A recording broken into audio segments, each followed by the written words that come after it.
आपकी स्क्रीन पर इन दो चेहरों पर गौर कीजिए दोस्तों। नेहा सिंह राठौर, भोजपुरी गायिका जिनके शब्दों में जुनून है, और दूसरी तरफ स्वयंभू राष्ट्रीय कवि कुमार विश्वास। दोनों के फर्क को मैं आपको बताने वाला हूं। सबसे पहले नेहा सिंह राठौर की बात करता हूं। यह वीडियो देखिए जो आपकी स्क्रीन पर चल रहा है। नेहा राठौर स्ट्रेस के चलते, तनाव के चलते अस्पताल पहुंच गई हैं, लेटी हुई हैं। पूरे स्क्रीन पर देखिए दोस्तों, यह अपने आप में एक बहुत ही शॉकिंग वीडियो है। नेहा राठौर तनाव के चलते अस्पताल पहुंच गई हैं। डॉक्टर्स इनकी जांच कर रहे हैं और डॉक्टर्स कह रहे हैं कि आप तनाव मत लीजिए। मगर बड़ा प्रश्न, नेहा ने तनाव क्यों लिया? नेहा आखिर किस तनाव से गुजर रही हैं? तो मैं आपको याद दिलाना चाहूंगा कुछ दिनों पहले की तस्वीर। यह वीडियो देखिए, एक बार फिर पूरे स्क्रीन पर देखिए। नेहा सिंह राठौर के घर उत्तर प्रदेश पुलिस पहुंच गई है, कानपुर की पुलिस। याद कीजिए दोस्तों, कानपुर देहात में बुलडोजर चलता है। दो हिंदू ब्राह्मण महिलाएं नेहा और प्रमिला दोनों इस बुलडोजर में मारी जाती हैं, जलकर राख हो जाती हैं। नेहा सिंह राठौर को इतना गुस्सा आ जाता है कि प्रमिला और नेहा के दर्द को वो अपनी वाणी, अपनी गायकी के जरिए जनता के सामने रखती हैं, ये कहकर कि यूपी में काबा। वो एक गाना गाती हैं और उस गाने में वो जो कहती हैं सारी बातें तथ्यों पर आधारित थीं। उनमें कुछ गलत नहीं था दोस्तों। मगर पुलिस उनके घर पहुंच जाती है यहां पर, और बात यहां नहीं रुकती है। पुलिस की इस रिपोर्ट में यह कहा गया होता है कि आप पर आरोप है कि आपने समाज के अंदर तनाव पैदा किया। एक लड़की जिसकी उम्र 25-26 साल की होगी, वो लड़की जिसकी हाल ही में शादी हुई है, शायद 1 साल भी नहीं हुआ है, पुलिस न सिर्फ उसके घर पे बल्कि उनके ससुराल भी पहुंचती है। आप सोचिए उस लड़की के लिए क्या हालत होगी दोस्तों। बहुत ही सामान्य घर से आती है हमारी नेहा राठौर, और आप उस लड़की को सजा देने के लिए उसके घर पहुंचते हैं, उसके ससुराल पहुंचते हैं। उनके ससुर, जैसा कि नेहा ने एक इंटरव्यू में कहा था, वो अकेले थे घर में और पुलिस दबिश देने पहुंच गई। और फिर नेहा जहां रहती है वहां जलील करने इस तरह से उत्तर प्रदेश पुलिस पहुंचती है और कहती है आप समाज में तनाव पैदा कर रही थी। और फिर उसके बाद नेहा इस तरह से अस्पताल पहुंच जाती हैं। अपने स्क्रीन पर देखिए इस तस्वीर को। आप जानते हैं, जैसे ये तस्वीर आई, कुछ 2 रुपल्ली ट्रोल जो यहां से पूरी तरह से खाली हैं, इस पर जश्न मना रहे थे। ये कह रहे थे कि नेहा बस इतना ही हो गया, थोड़ा सा तनाव नहीं सह पाई। मैं आपको बता दूं, नेहा सिंह राठौर आज से ही इस हमले का सामना नहीं कर रही हैं। इससे पहले जब उत्तर प्रदेश के चुनाव हुए थे, तब उन्होंने गाया था यूपी में काबा। तब रवि किशन से लेकर मनोज तिवारी, दोनों भोजपुरी फिल्म इंडस्ट्री के सुपरस्टार्स और भाजपा के सांसद, दोनों ने नेहा राठौर पर हमला बोला था। पूरा एक प्रचार तंत्र नेहा के पीछे पड़ गया था। उन पर अश्लील टिप्पणियां की जाती थी, उन्हें धमकी दी जाती थी। नेहा ने कई बार इस बात को जाहिर किया है।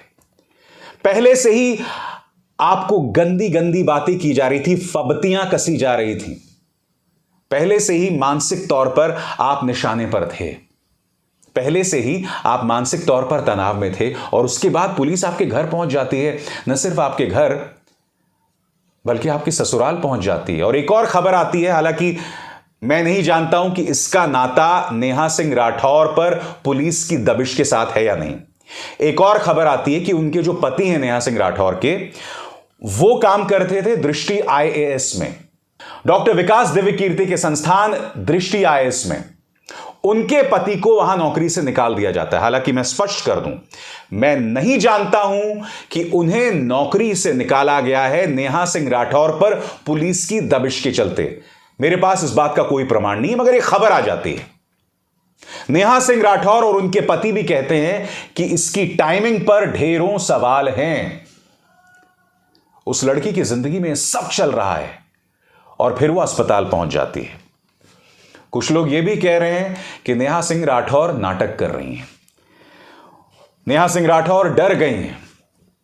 मगर मैं आपसे सवाल पूछना चाहता हूं, अगर वो डर भी गई है, या अगर उसे नाटक करने पर मजबूर होना पड़ रहा है, जिसके कोई प्रमाण नहीं है दोस्तों, तो क्या आपने सोचा है कि उसने ऐसा क्या गुनाह कर दिया था? एक लड़की ने ऐसा क्या गुनाह कर दिया था, सिर्फ गाकर, सिर्फ प्रमिला और नेहा के दर्द को बयां करके, कि उसे अस्पताल जाना पड़ रहा है अपनी बात रखने के लिए। बताइए क्या गुनाह था उसका। देखिए, नेहा सिंह राठौर माफी भी मांग सकती थी, और सार्वजनिक तौर पर नहीं। वो मुख्यमंत्री आदित्यनाथ से चुपके से मिल सकती थी, कह सकती थी मैं आगे से ऐसे गाना नहीं गाऊंगी, मगर उन्होंने आज तक, अभी तक माफी नहीं मांगी। और मैं उनके ट्विटर हैंडल पर गया था, वो हिटलर की बात कर रही थी। यानी कि जब वो अस्पताल जाने वाली थी, उससे चंद घंटों पहले उन्होंने हिटलर की बात की थी। एक सांकेतिक संदेश दिया था उन्होंने। ये लड़की डरी नहीं है, ये लड़की अब भी माफी नहीं मांग रही है। और हां, अगर भविष्य में इसने माफी मांग भी ली ना, तो नेहा सिंह राठौर के लिए मेरे मन में इज्जत कम नहीं हो जाएगी। और मैं आपको बताता हूं क्यों। क्योंकि नेहा सिंह राठौर का एक परिवार है, कल को उनका परिवार बढ़ेगा। हमारी जो सबसे पहली जिम्मेदारी होती है अपने परिवार के प्रति होती है दोस्तों। नेहा सिंह राठौर को इतनी कम उम्र में अपनी वाणी, अपने स्वरों के जरिए जो कहना था वो उन्होंने कह दिया। अब अगर वो गाना बंद भी कर देती है दबाव के चलते, तो मैं उसे नेहा के खिलाफ नहीं लूंगा। मैं उसके लिए नेहा सिंह राठौर की आलोचना नहीं करूंगा, क्योंकि ये एक बहुत ही बहादुर लड़की है। इस बहादुर लड़की ने उन तमाम हालात का सामना किए बगैर अपनी बात रखी है। वो न सिर्फ सत्ता से सवाल करती रही है, नंबर एक, नंबर दो, भोजपुरी फिल्म इंडस्ट्री के अंदर जो गंदगी है उसके खिलाफ उसने एक लंबी लड़ाई लड़ी है, कठिन लड़ाई लड़ी है। और इस गंदगी को इसने बढ़ाया दोस्तों, भाजपा के 3 सांसदों ने। इत्तेफाकन तीनों भोजपुरी फिल्म इंडस्ट्री के सुपरस्टार्स थे। रवि किसनवा, जिंदगी झंडबा फिर भी घमंडबा, माननीय रिंकिया के पापा मनोज तिवारी जी, और हवा हवा निरहुआ। इन तीनों की जिम्मेदारी थी भोजपुरी फिल्म इंडस्ट्री को संवारना, उबारना। ये सब तो इन्होंने नहीं किया, मगर आपके सामने ऐसी ढेरों तस्वीरें हैं, ढेरों वीडियोस हैं जहां ये लोग अश्लीलता का परिचय दे रहे थे। इन्होंने कभी भोजपुरी फिल्म इंडस्ट्री को उबारने की कोशिश नहीं की। ये किसने की कोशिश? एक लड़की, एक अकेली लड़की जो अपने घर में बैठे भोजपुरी की खूबसूरत बातें आपके सामने ला रही थी। तो एक तरफ तो नेहा सिंह राठौर है, दूसरी तरफ कुमार विश्वास, स्वयंभू राष्ट्रीय कवि। कुमार विश्वास ये हैं दोस्तों जिन्होंने, जब इन्हें राज्यसभा नहीं भेजा गया, उसके बाद अरविंद केजरीवाल से बहुत नाराज हुए। अरविंद केजरीवाल से इस कदर नाराज हुए कि उनके बारे में न जाने क्या क्या अपशब्द कहे इन्होंने। निजी तौर पर कुमार विश्वास यह भी दावा करते हैं कि राहुल गांधी को जो नाम पप्पू दिया गया है ना, यह इनका दिया गया है। मैं आपको ये 2 मिसाल क्यों दे रहा हूं? दोनों ही मिसालों में कुमार विश्वास ने तमाम हदों को पार कर दिया इन नेताओं पर हमला बोलने के लिए। याद कीजिए, 2014 से पहले कुमार विश्वास सड़क पर उतर जाते थे निर्भया की आवाज बुलंद करने, डरते नहीं थे। और उस वक्त की जो कांग्रेस की सरकार चल रही थी, उसी वक्त कुमार विश्वास का उदय हुआ। जब वो अन्ना के मंच पर अपनी बात कह रहे थे, उसी के बाद एक सामान्य कवि से वो एक रॉक स्टार कवि बन गए। और मेरा भी परिचय कुमार विश्वास से उसी वक्त हुआ। अब क्या हो रहा है मैं आपको बताता हूं। उज्जैन के एक समारोह में उन्होंने 2 शब्द कह दिए। उन्होंने वामपंथियों को कुपड़ कहा। कुपड़ यानी कि पढ़ते हैं मगर फिर भी दिमाग नहीं है और दिमाग नहीं लगाते हैं, जानकारी नहीं है पढ़ने के बावजूद। मगर इन्होंने अपने साथ काम करने वाले एक संघी को अनपढ़ बता दिया। अनपढ़। नतीजा यह हुआ दोस्तों, बवाल हो गया। उमा भारती कहती हैं कि तुम्हारी विकृत मानसिकता है अपनी इस ट्वीट में। बवाल हो गया दोस्तों। गुजरात में इनका एक समारोह होने वाला था, वो कैंसिल हो गया। गुजरात में कहा गया आप आरएसएस को गाली दे रहे हो, भाड़ में जाओ। उसके बाद यह हुआ दोस्तों कि कुमार विश्वास को माफी मांगनी पड़ी। कुमार विश्वास ने बहुत प्यार से और अच्छे से समझाया कि वो संघियों को क्यों अनपढ़ कह रहे थे। उन्होंने बताया कि किस तरह से इतिहास की घटनाओं को तोड़ मरोड़ कर पेश करना, वो चीजें आपके सामने रखना जो है नहीं। और हकीकत है दोस्तों, भाजपा का जो प्रचार तंत्र है कितना झूठ बोलता है। सीधा सा सवाल आप मुझे बताइए, भाजपा, कांग्रेस, आम आदमी पार्टी, इन तीनों प्रचार तंत्रों में सबसे ज्यादा गालीबाज, सबसे ज्यादा झूठ का सहारा कौन लेता है? बताइए बताइए बताइए, कमेंट सेक्शन में बताइए। और मैं आपको याद दिलाना चाहूंगा, रामचंद्र गुहा, इतिहासकार, इतिहासविद रामचंद्र गुहा ने महात्मा गांधी की हत्या से 1 साल के पहले के घटनाक्रम के बारे में लिखा है दोस्तों अपनी किताब में, कि किस तरह से आरएसएस ने महात्मा गांधी के बारे में दुष्प्रचार किया, झूठ फैलाया। और उस 1 साल के झूठ का परिणाम यह था कि 1948 में नाथूराम गोडसे जाके उनकी हत्या कर देता है। यानी कि लगातार महात्मा गांधी के खिलाफ झूठ का सहारा लेके भड़काया जाता है, ऐसा रामचंद्र गुहा ने लिखा था। तो यह तो इनकी पुरानी आदत है ना।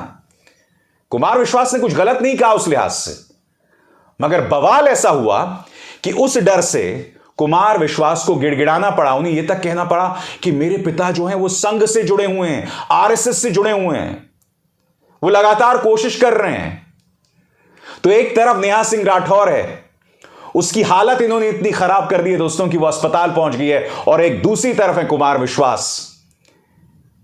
थोड़ा सा इनका एक समारोह बॉयकॉट हुआ कि माफी मांग ली इन्होंने, गिड़गिड़ाने लगे। कुमार विश्वास के मुंह से कभी आप बिल्किस बानो के लिए आवाज बुलंद करते हुए नहीं सुनेंगे। कुलदीप सिंह सेंगर, स्वामी चिन्मयानंद, राम रहीम, आसाराम, इनके बारे में बुलंदी से 2014 के बारे में शायद ही कभी इन्होंने कहा हो। इक्का दुक्का बार कह दिया हो ये बात अलग है, मगर 2014 से पहले, जिसकी वजह से आप सामान्य कवि से राष्ट्र कवि बन गए, वो तेवर नहीं है इनके। यानी कि हल्की सी धमकी आई, आप गिड़गिड़ा गए, आपने माफी मांग ली। मैं आज कुमार विश्वास से एक सवाल पूछना चाहता हूं। आप जानते हैं, आप सिर्फ मेरे नहीं, मेरे मां के पसंदीदा हुआ करते थे। अपने बारे में थे कह रहा हूं, मां नहीं जानता हूं कि आपको अभी पसंद करती हैं या नहीं। इस कार्यक्रम के रिकॉर्ड करने के बाद मैं उनसे पूछूंगा, क्योंकि मेरा भी मानना है कि कुमार विश्वास जब बोलते हैं ना, तो उनकी वाणी में एक जादू होता है। शब्दों के धनी है, विचारों के धनी है, मगर ताकत के सामने खड़ा होने की हिम्मत नहीं है। इन दो चेहरों पर गौर कीजिए कुमार विश्वास, मुनव्वर और कुणाल कामरा। दोनों के बयानों की वजह से आरएसएस, बीजेपी ने इन पर निशाना साधा, धमकाया, इनके शोज कैंसिल हो गए। मगर क्या मुनव्वर ने, क्या कुणाल कामरा ने माफी मांगी? बिल्कुल नहीं मांगी, बिल्कुल भी नहीं मांगी। मगर कुमार विश्वास, रॉकस्टार कवि, माफी मांगी। यह फर्क है एक नेहा सिंह राठौर, जिसके पीछे कोई नहीं है दोस्तों। वो तो कुमार विश्वास जैसी लोकप्रिय भी नहीं है। कुमार विश्वास जिनका दखल हर पॉलिटिकल पार्टी में है, उन्हें माफी मांगनी पड़ी। नेहा सिंह राठौर अस्पताल पहुंच गए। यह फर्क है दोस्तों। आपके सामने जब चुनौतियां आती है ना, हर इंसान का अपना तरीका होता है उसे जूझने का। मैं आपको बता दूं अपनी खुद की मिसाल। एक दौर था जब मुझ पर निशाना साधा जा रहा था, झूठे फर्जी केसेस, धमकियां, मेरे परिवार पर निशाना। इन तमाम चीजों का असर आप पर मानसिक तौर पर पड़ता है। और मैं भी एक ऐसा दौर था, एक बहुत ही खराब दौर से गुजर रहा था मानसिक तौर पर, खुद को नुकसान पहुंचा रहा था मैं। मगर फिर एक ऐसा दिन आया जब मैंने अपने बच्चों को सोते हुए देखा। मैंने कहा कि अगर मैं खुद को नुकसान पहुंचाते रहूंगा तो नुकसान किसका है? मेरे बच्चों का है। मैं अगर मानसिक तौर पर सही नहीं रहूंगा तो इसका नुकसान किसको होगा? मेरे परिवार को होगा। और वो दिन है, और आज का दिन है, मैंने अपने आप को वादा किया कि मुझ पर जो हमले होते हैं, जो अपशब्द कहे जाते हैं, जो टारगेटिंग होती है, जो झूठे केसेस के जरिए फंसाने की कोशिश होती है, मैं उसका असर अपने दिल और दिमाग पर नहीं पड़ने दूंगा। मैं पूरी बुलंदी के साथ आपकी आवाज आज भी उठा रहा हूं, सत्ता से सवाल आज भी कर रहा हूं, मैं पीछे नहीं हटाऊं। और आगे भी ईश्वर, अल्लाह, वाहिगुरु, सबसे मेरी यही प्रार्थना है कि मेरी यह हिम्मत बदस्तूर बनी रहे, क्योंकि मुझे हिम्मत मिलती है उन लोगों से जो सत्ता का शिकार होते हैं। उनकी रुदाली से मुझे हिम्मत मिलती है। सुनने में अजीब लगता होगा, क्योंकि उनकी रुदाली मुझे प्रेरित करती है कि मैं उनकी आवाज लगातार उठाता रहूं। अभिसार शर्मा को दीजिए इजाजत। नमस्कार।